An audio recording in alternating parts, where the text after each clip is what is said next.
Bonjour et bienvenue sur l'espace dédié au site mécaniqueuniverselle.net. Le site qui essaie de démontrer que l'humanité, lentement mais sûrement, évolue vers son ultime perfection. Et grâce à l'énergie de chaque être humain qui passe sur cette planète, nous travaillons tous, nous donnons tous notre existence entière à cette œuvre qu'on réalise sans s'en rendre compte, sans le savoir, de façon inconsciente. On conduit l'humanité à son ultime perfection pour nos frères humains qui viendront après nous. Donc on travaille de façon totalement altruiste puisque ça ne nous concerne pas, comme dirait une émission des quelques journalistes sportifs. Cela ne nous concerne pas, ça nous concerne évidemment. Mais travailler parce que évidemment cet état de perfection concerne les siècles qui arrivent. Il faudra encore 5-6 siècles, peut-être 3, 4, 5, 6 siècles, peut-être 10 siècles. Peut-être 1000 ans pour accéder à cet état de perfection. Mais quoi qu'il arrive, c'est notre chemin. On ne peut pas échapper à cette destinée. Le principe créateur à l'origine de l'univers avait déjà, de façon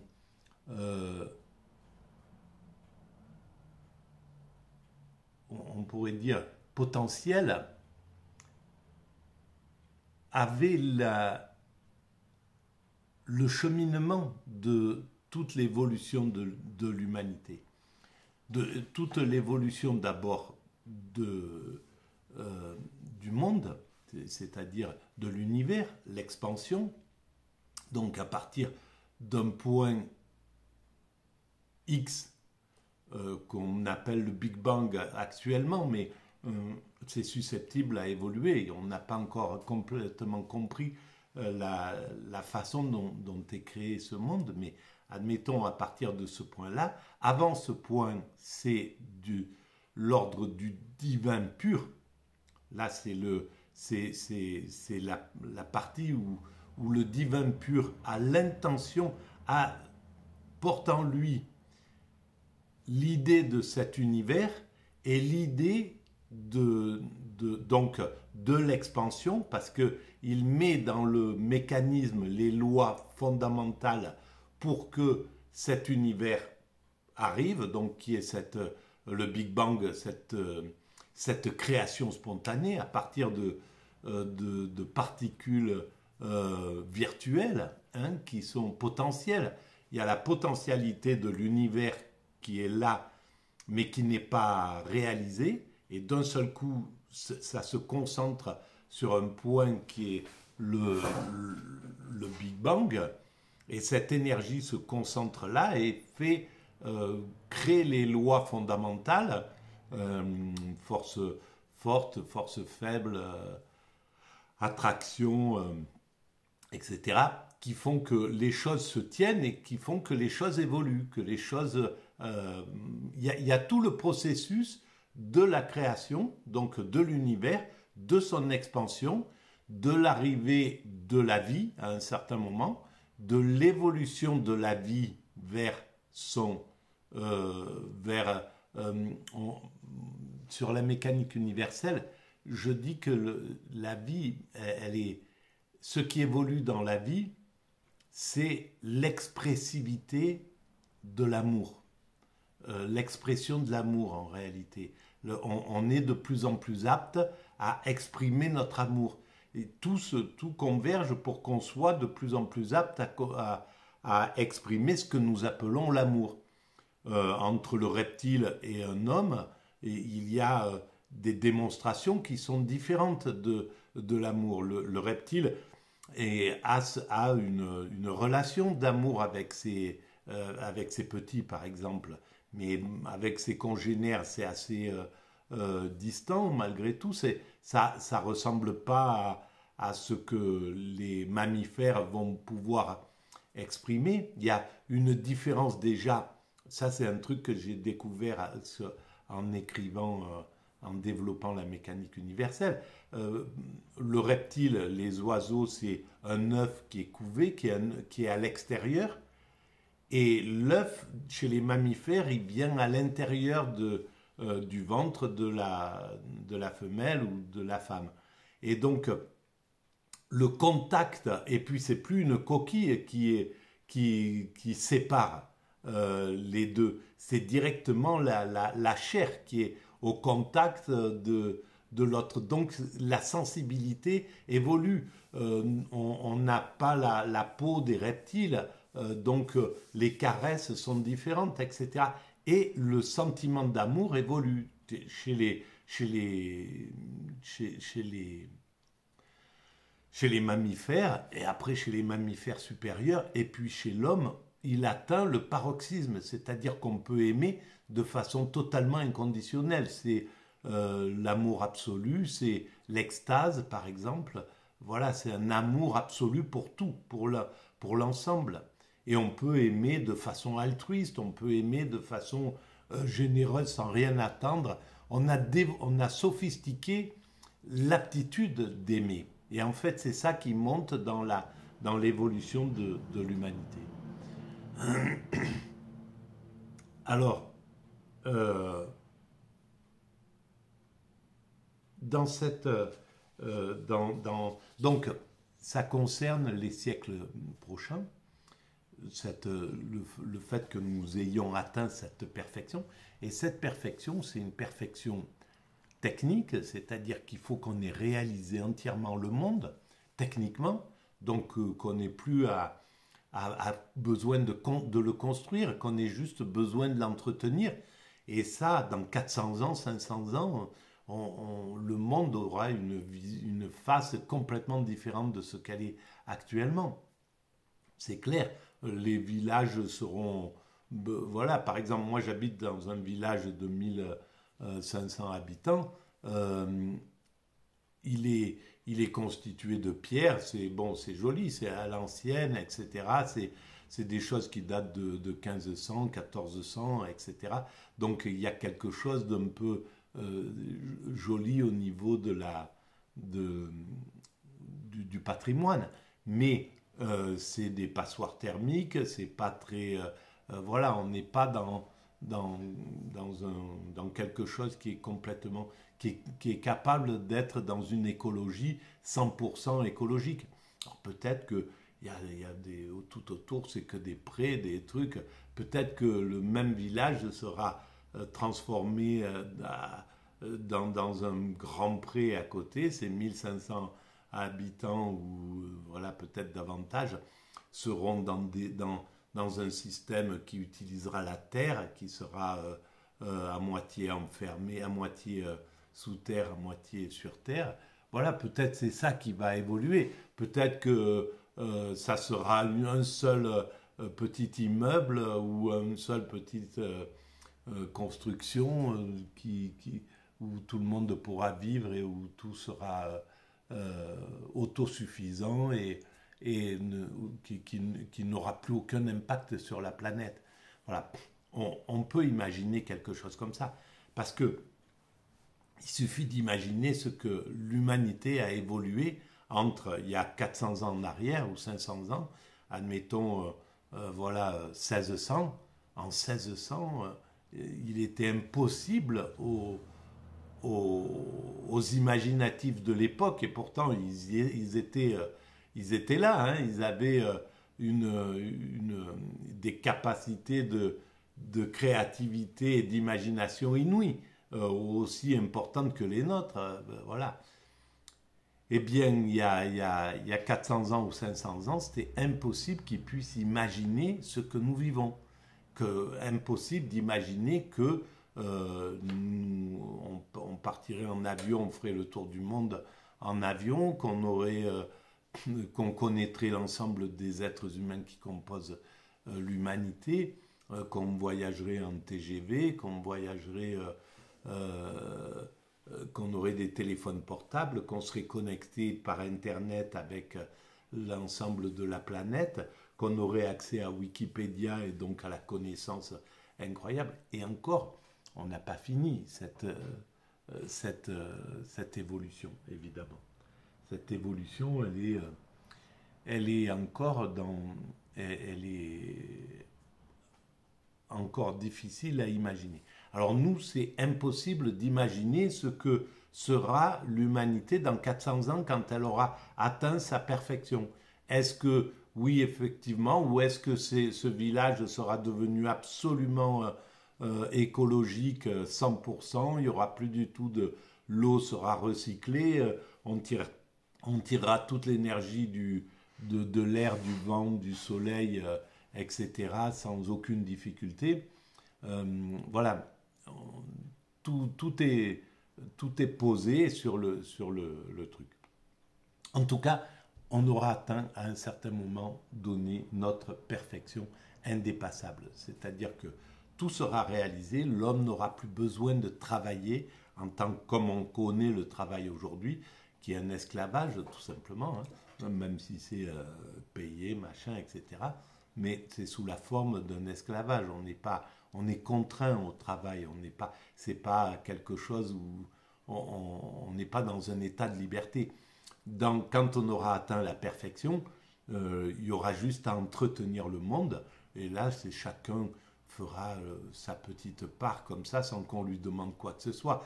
Tout sera, voilà, les hommes auront atteint un niveau de conscience où personne ne cherchera à abuser son voisin. Voilà, tout sera mis en commun. Il n'y aura plus de propriété privée. Tout appartiendra à tout le monde. On pourra marcher.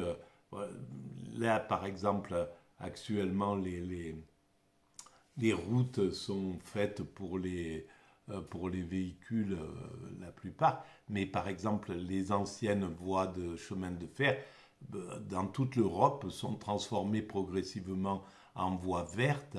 Et on peut se balader en vélo. On peut faire bientôt, on fera le tour du monde en vélo, c'est évident, ou à pied. Voilà, donc les hommes auront juste à se promener sur cette planète, aller à la rencontre les uns des autres. On sera des nomades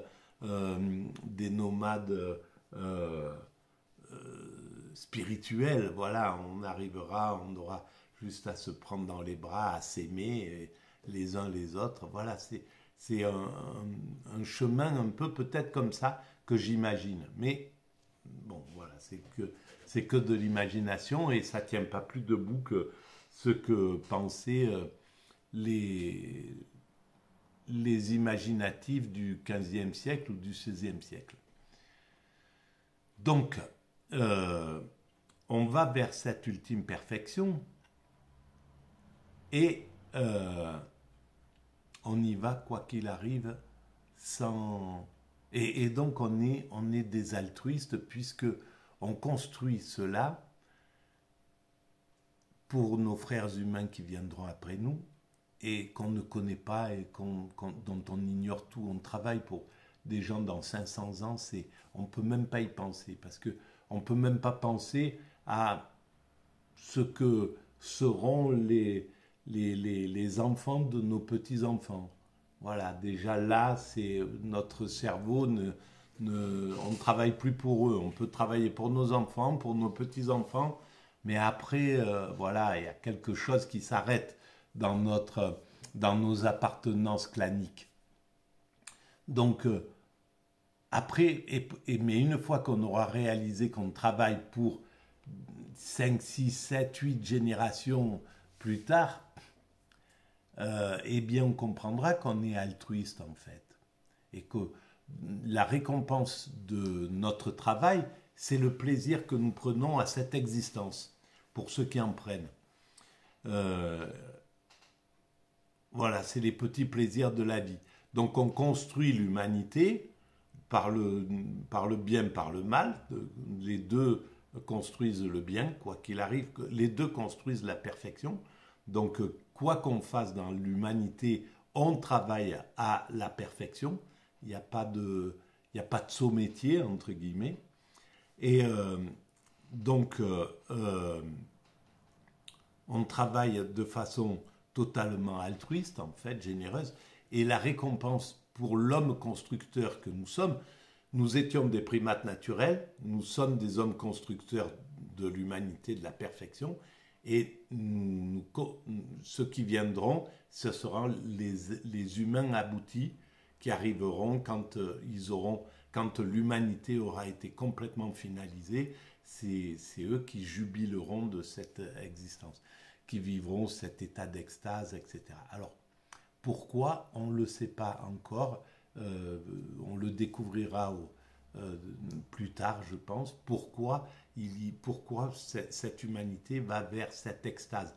Quelle peut être la force de 7 milliards d'individus qui seraient en état d'extase et qui est en fait l'état d'amour absolu, qui vibre avec tout, quoi. C'est quelque chose, quand on a vécu, quand on a expérimenté l'extase, comme ça a été mon cas, on se rend compte qu'on est au contact de toute de la création, quoi. Donc,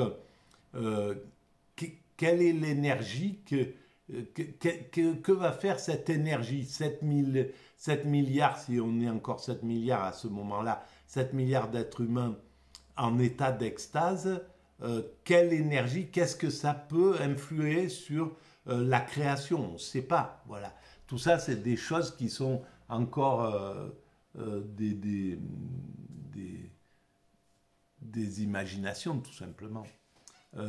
Mais ça peut être un des sens, en fait, arriver à cette perfection pour que cette énergie d'amour fasse quelque chose au niveau de l'univers, au niveau de nous fasse passer dans une autre dimension. Peut-être s'il y a des multivers, à ce moment-là, l'humanité, par cette énergie, passe dans un autre univers ou quoi que ce soit. On sait pas, tout est permis comme pensée, comme imagination.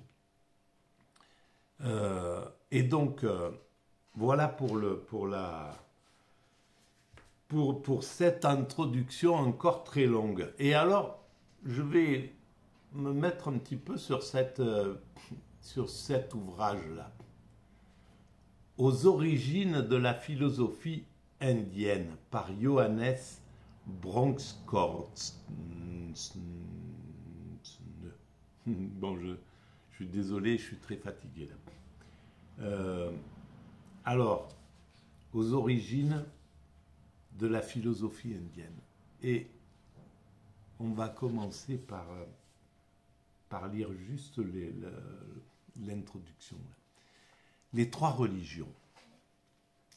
Peu après l'an 150 avant notre ère, le grammairien Patanjali délimite ce qu'il appelle le pays des nobles. Voilà.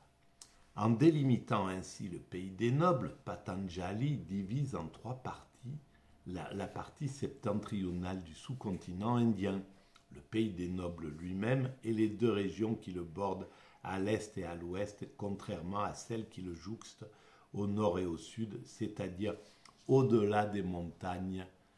Voilà. Ces trois régions sont appelées à jouer des rôles déterminants mais très différents dans les débuts de la philosophie indienne ancienne. Si chacune apportera des éléments à la tradition philosophique alors en formation, l'interaction de ces éléments non nous occulte quelque peu le détail de chaque contribution. Pour faciliter l'exposé, nous remonterons dans le temps de façon à décrire l'état que présentaient ces différents éléments avant que n'en débute l'interaction. À l'est du confluent du Gange et de la Jamna se situe la région qui, quelques siècles avant Patanjali, avait donné naissance à plusieurs mouvements religieux, dont deux, le bouddhisme et le jaïnisme, ont perduré jusqu'à nos jours. Et c'est du jaïnisme dont nous allons parler dans la prochaine vidéo. Le jaïnisme qui est une religion incroyable, une spiritualité incroyable. Et s'il y a déjà plus de 2, 3, 4 000 ans qu'elle prône, ce qu'elle prône aujourd'hui, eh bien, chapeau. Chapeau bas, messieurs les intuitifs du monde. Voilà, à très bientôt, merci de votre écoute.